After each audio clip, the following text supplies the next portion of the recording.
Hey guys, what is cracking? It's Krakenation here coming at you guys with your week 2 power rankings. Guys, this is my first kind of video like this, so make sure you let me know down in the comment section what you think. This is obviously an opinion piece, so I got a lot to say before we get into it. First off the bat, I want to say, obviously this is my personal opinion, and I know I'm going to probably hurt some people's feelings. Please know that is not my intent. I want to try to constructively build all of you guys up. I'm going to point out maybe some things that you guys could have done better, hopefully can improve on next time. And again, somebody's got to be the bottom place, right? So somebody's feelings are going to inevitably get hurt. That is obviously not my intention. I'm really happy all of you guys here are here. Please don't think otherwise. With that being said, I'm going to do my best to be as fair and objective as I possibly can with these rankings every week. And if you think I'm too low on you on this list, I would love to see you prove me wrong next week. So just keep doing your best. Hopefully what I talk about here is helpful to you guys. Like I said, this is my first time doing anything like this on this channel, so make sure you're leaving me a comment down below if you guys want to see maybe something different. You want me to do something differently, add something, take something out. Just whatever feedback you have, I definitely want to hear it in the comment section below. Without further ado, let's get right into it. I've got to sneeze real quick. Ooh. Number 16 in our power rankings is going to be Jiggly Pigs and the Detroit Fletchlings, because this was a forfeit loss. I'm hoping this game still gets played, but until then, I got to put this team at last. Ooh, another sneeze coming on. Ooh, sorry about that, guys. I don't know quite what happened there. But coming in number 15 then has to be Jatoon and the Vancouver Golducks, who, while he did receive a forfeit win, I'm a little annoyed. I was pretty close to handing out a forfeit loss to both teams, so I gave him the forfeit win, but I'm hoping this game still gets played and we can put these guys actually in somewhere, because this was a pretty frustrating game to watch it almost be scheduled and not quite scheduled over and over and over again. So you two earn the bottom 2 spots. For that reason, you deserve it. Going to number 14, we've got the Po-Town Nicket, coached by our boy Buttersnap. I've got every single match pulled up here, so I'm going to try to remind myself. I've got some notes I took on every single match. So I am hoping... Ooh. Not sure what happened to this ranking thing right here. Oh, I know what happened. That should be fixed. There we go. So coming up number 14, we have the Po-Town Nicket, like I said. So he got blown back by a Lycanroc Dusk sweep. His opponent, he played free in the Resort City Marshadow, and Lycanroc Dusk just absolutely went off. Clearly was not properly prepared for it, it looks like. I feel like there were some options that he could have used. So, for example, obviously Lycanroc Dusk's play rough ended up being a really big factor in this match, but Buzzwole if Buzzwole didn't have a fighting move, kind of whack, but if it did, I feel like that should have come out earlier in the fight.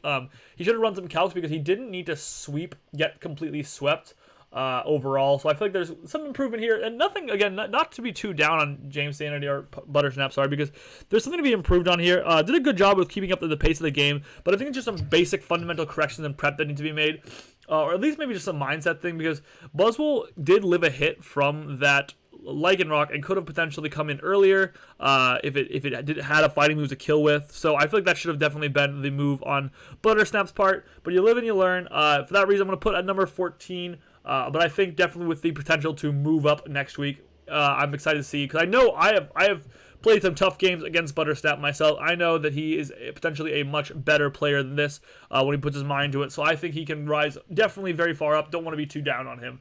Coming in at number 13, we've got the North York Yampers, coached by Iceman Lewis, which does not quite fit here. Sorry about that. But so played pretty passively and just let his threats get worn down really, really quickly throughout the match.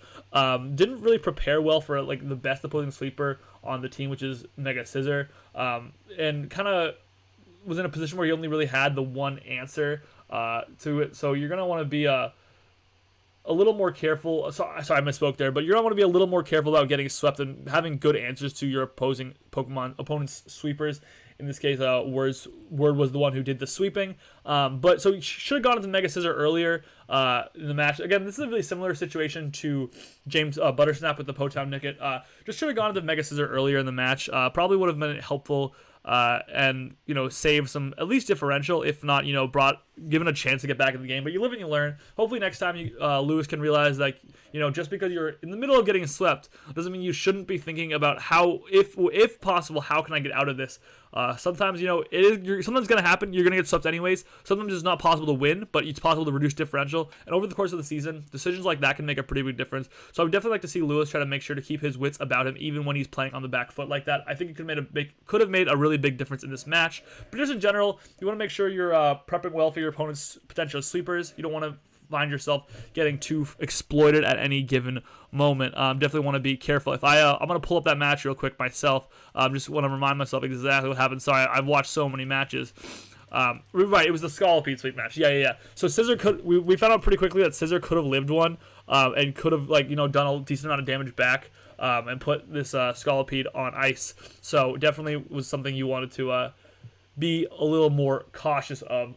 So let's move on. Coming into number 12, we've got the Cincinnati Explosions, coached by 15 Chacha. Chacha definitely, was a team that I was really high on in the power rankings, but unfortunately did not quite seem to play it right. I will say, did a good job doing Chacha did a good job pivoting a lot in this match, and playing well with that in mind. So I think the differential being down 5 does not really speak to how well or poorly he necessarily played, but I think he needs to play a little more aggressively at times. This team, I will say, I've realized, does kind of lack a punchy wall breaker now after the fact. Mienshao can obviously be that, and so can Mega Absol, but Mega Absol didn't come to this match, and Mienshao was not playing that kind of game, so you're going to want to be careful about maybe not quite doing enough damage, because I felt like this team was constantly playing on the back foot, which as a pivot team, the goal is to constantly be playing on the front foot, right? You're constantly trying to keep pressure up, keep tight matchups, and keep advantage on against your opponent. So just didn't love that it seemed like the pivoting was not necessarily helping. And furthermore, when you're pivoting that much, you got to be careful about things, not only just hazards, but just it seemed like he was letting his Pokemon get worn down really quick just for the sake of switching. So switching for the sake of switching is not a good idea if you're just going to let your Pokemon get worn down while doing it. And it quickly became obvious for that reason that, he wasn't going to be able to come back in the match. So I feel like this is another team that, could very easily quickly rise. I don't think the differential speaks to how close this match was necessarily. But just overall, I think there's definitely some stuff to be learned here about how to play this team a little better in the future, hopefully. Coming in at number 11, we've got my boy Ant. Ant is definitely a bit of a crazy guy. I thought he was trying a little too hard to be unpredictable in this matchup. I thought there were some sets like the Skarmory with Flash Cannon. I was like, bro, that's the most Ant thing I've ever heard in my life. There's just some sets that I was like, Ant is definitely just trying to be Ant right now and trying to do unpredictable stuff. And it was like, I get why he does it. He wants to catch his opponent off guard, but sometimes it just results in you bringing just sets that are like not good and just aren't actually helpful. You don't want to bring unpredictable sets simply for the sake of being unpredictable. You want to do them because they're unpredictable and they're going to give you an edge in an actual meaningful way. Allowing Webs to stay up also forced Ant to play in a really disadvantageous position.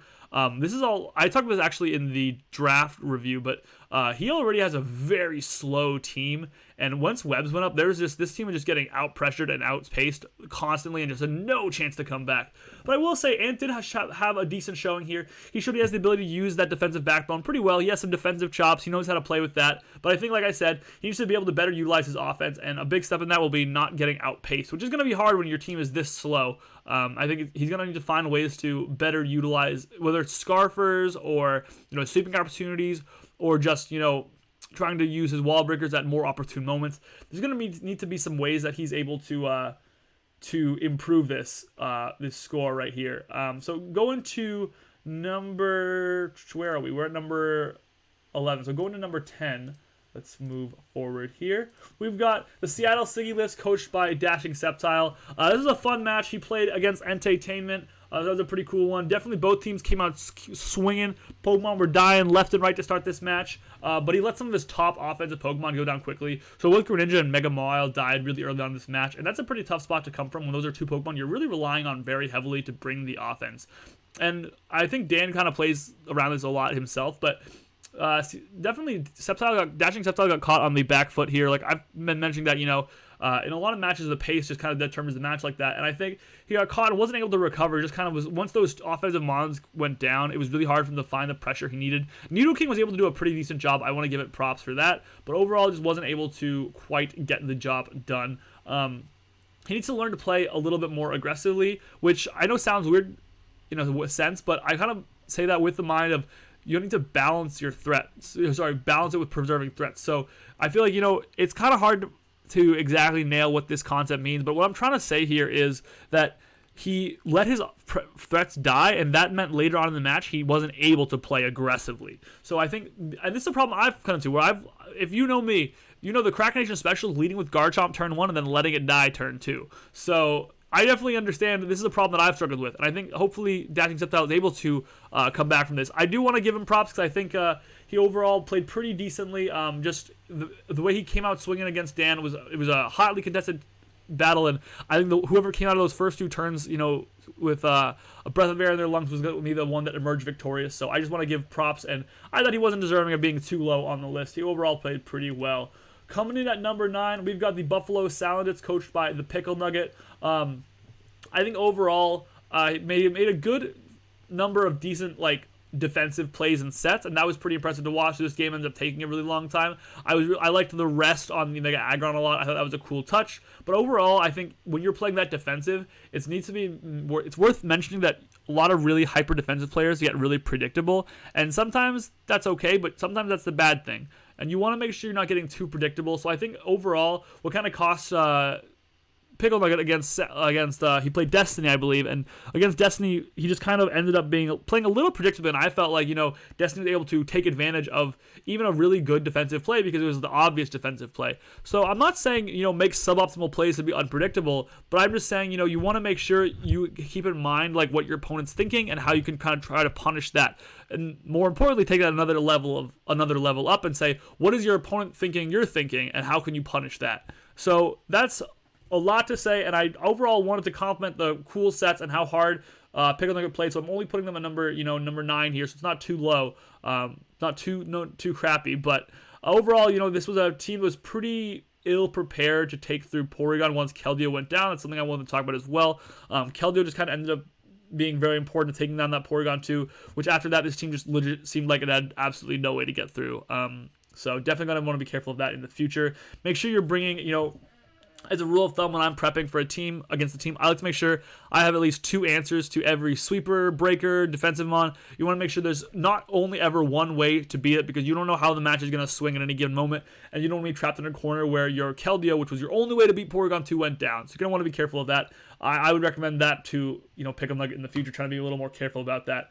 Next up at number 8, we got my boy, the Chicago Bewares, who actually lost this match, but the record is importing from their current. So they're actually 0-1 as of this week 2 rankings. But I just wanted to say that, some weird prep decisions here. Regieleki into a triple ground team I thought was kind of weird. Didn't necessarily love that. I thought put him on a weird position where Regieleki was pretty tough time being useful. Of course, he did play Inverse, who is a really good player, obviously. So you're going to want to be careful playing against a player like that ever. And I don't want to be too critical here because, he's obviously definitely punching in a high weight class, and Noah's Strokefish is a really good player in his own right. I'm unsure if he brought hazard clearing, but the fact that he didn't ever use it, if he did, cost him extremely heavily. Regieleki, I realize he has Rapid Spin, and I think he also brought Latias, which had clearing options. I'm not sure if he brought Latias, but I know Regieleki came. Either way, he let Roselia set up so many hazards on his butt, and for the rest of the game, all his Pokemon just were just taking 33% damage every time they came in. There was just no way for him to come back from that. But I didn't want to put him too low. He's the highest of the people that lost, because it's worth mentioning that later in the game that he did put himself in a position where he was a scale shot and a couple lucky hits away from being right back in it, maybe even potentially winning this game. So I didn't want to put him too low, but I'm just wanting to see him rebound from this. Once you have that many spikes on the field, if you don't clear them, you're going to have a really hard time winning any game at all. So that's my thoughts there. Coming in at number 7, we've got Free of the Resort City Marshadow. Free had an awesome job. I'm really proud of him for winning his week 1 game. He had an absolutely devastating sweep with Lycanroc, like I talked about earlier, against Buttersnap that just sent him reeling. And did a really good job whittling down Buttersnap's threats before the sweep went off. So the things that did need to go down went down overall. But I just think there were some really interesting decisions that were cool in concept, didn't necessarily pay off. And it's kind of what I was talking about with Ant earlier. Grassy Seed Rillaboom and then instantly switching out. Grassy Seed Rillaboom is a really cool set. I love to see him bring that. That's interesting and thought-provoking and has a chance to do some real work, maybe on a setup set. But why would you then instantly switch out? So now you've done nothing.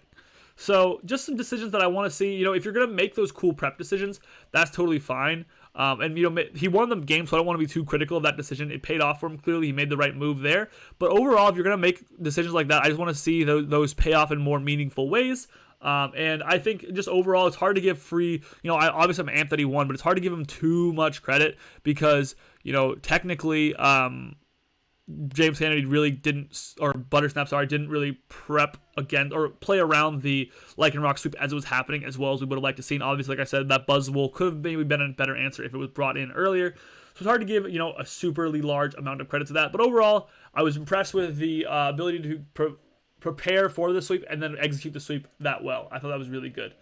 Coming at number 6, we've got the Syracuse Sylveons, coached by my boy, this channel favorite, Entertainment, the man, the myth, the legend, LaDaniel. He kept up very solid offensive pressure. Dan's always about getting off to those fast starts, and this game was no different. He got off, Pokemon were flying, things were going down left and right, everyone was going hitting the dirt. But I thought he overall didn't get phased and just kept, even though his Pokemon were going down, he was not getting early, he was not getting phased, he kept playing up.